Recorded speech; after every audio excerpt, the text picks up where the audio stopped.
Google, open garage.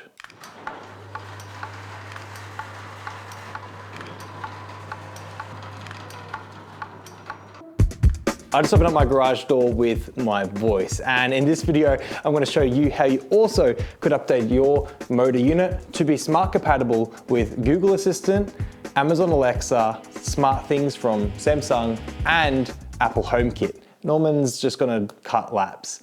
There are a few gotchas and I'll go through those, as well as show you how to test compatibility with your home. I have wireless remote, so why did I buy this upgrade? Well, if you can kind of tell, my garage isn't used for cars. Typically when I'm heading out on a bike ride, I have to press the close button and then run out quickly under the garage door like Mission Impossible style. I don't carry this huge fob on my car keys. And when I return home, I have to leave the bike at the front, open the front door, come into the garage, press the door button, and then go fetch my bike to bring it inside. It's a minor inconvenience, but next month I plan to ride my e-bike to work every day, so this little upgrade should make that a bit more pleasant. Let's install it. All right, as the box says, smart Wi-Fi garage door opener with all the assistance you could want. There is a model that doesn't have Apple HomeKit, but this one, the MSG 100 by Meros, does. Let's get into it. Alrighty, user manual, Apple HomeKit setup code, power adapter. This is the sensor wire, which has a magnet strip that allows it to know if the door is open or closed. Right, so here's the unit itself. Now I've stuck some tape over here to block the Apple HomeKit code. There is a sticker, and that's how you would pair that up. I was meant to do this test before I purchased the unit, but I didn't, so there's that. Let's just make our own little bridging cable.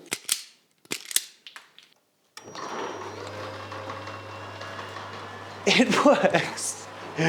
Alrighty, let's get into this thing. Hey! Switch off the garage door opener. I've got one little double splitters. Alright, so brown is our power, blue is earth. Woo! Alright, cables are in, they're nice and snug. Alright, it's turned on, we've got a green light. You might be able to see that now. It's blinking amber and green on the Wi-Fi icon. I'm pretty excited for this. I've got to get their app. I made an account, let's install. We have a MSG 100, connection successful. Rename your device, garage door. Start hardware deployment. Preparations. I'm standing on a stool, that's not a ladder. Let's test it. In the bag we have the magnet. Oh, there's a little animation on the screen saying that it's closed. And then you lift it away and the little roller door rolls up. Yeah, that works. Less than 1 inch either way. Mounting examples. Oh, baby, they got pictures. Let's find a spot to mount it. Right. Oh, I'm feeling that around here will be the easiest way. Oh, come have a squiz. Garage door. Everything's metal. Sick. That's easy. I can like put it right around the corner close to. Alrighty, let's unbundle this sensor wire. Quite lengthy. So they include some teeny screws that make it very easy for mounting it to plaster. Super lightweight. Cool, that's secure. So in the box you got some little adhesives. Alright, so there's the final position. I'm pretty happy with that because if you have a look here, it will clear when it goes upwards and it's close enough to trigger to say currently that it's closed.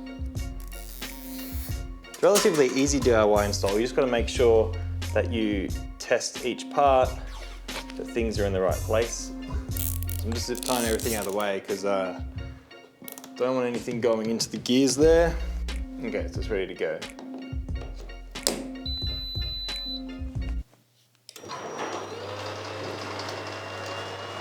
Hey! Let's just tap close. That's instant. Hell yeah. All right, Google. Close garage door. So it doesn't ask for a PIN code if you're using a phone that's unlocked, but it will if you ask Google Home. So let's test that. Google. Open garage door. This action requires a PIN, but it hasn't been set up in your device's app. Wait, I have to do it myself? This doesn't make much sense because their website tells me to go into their app. This is whack. What are you doing? Hasn't been set up in your device's app. There's no button for that. All right, it's been about a week. I've been using it. Works good, going in and out of rides. Most importantly, I figured out the Google thing. It's so freaking stupid. In the Meros app, you need to tap on the name of the device. If you click the image above the name, it's a button. That's what you open and close the garage for. But if you click on the name, the bold font, that's the only way to access the settings for the device. It's in here that you can enter a PIN. I only figured this out because my brother has one of these and I messaged him saying like, dude, how did you get the PIN working? And he also was super triggered by it because he spent much more time than I did. Old versions of the app, there used to be like a pencil icon or like a notification thing to actually say it's a setting button. But in this version of the app, they thought, no, clicking on the name of the button is what you use for settings. I'm gonna have to email them because it's just atrocious. It's just so bad. The essential reason why you need a PIN to open the garage door is so that no one can yell through a window and tell your Google Home to open the garage door, or else that's a really bad security flaw. Now for some neat features of this device. If the garage door is opened by the remote, the physical button, or through the app, I get a notification that it's currently opened. And if you leave the door open for longer than 15 minutes, you get an overtime warning. This can also be customized in that menu by clicking on the name of the garage door. My goodness, why is it the name? There's also other automation features in that device setting. So you find overnight reminder. So if you go to bed and you always forget to put the garage door down, you can get an alert at a certain time, but you can program it to auto close at a certain time as well. So either if you leave it open for a certain duration and you trigger that overtime, you can tell it to auto close, or you can set a time on a certain day of the week that it will always close as well. And these are only triggered if it's detected as open, because remember we installed that sensor. So it knows the current state of the door and will only try and run those commands if it's open. My brother also showed me a cool Android Auto setup that he did. So he set voice shortcuts. So on the home page in the car, you can now just tap to open or close the garage. And if you're wondering, we can trigger it from 5G or cellular data. That obviously makes sense because if you're driving your car to come up to your house, you're not going to be on the Wi-Fi yet. So you want it to work on cellular to trigger the open.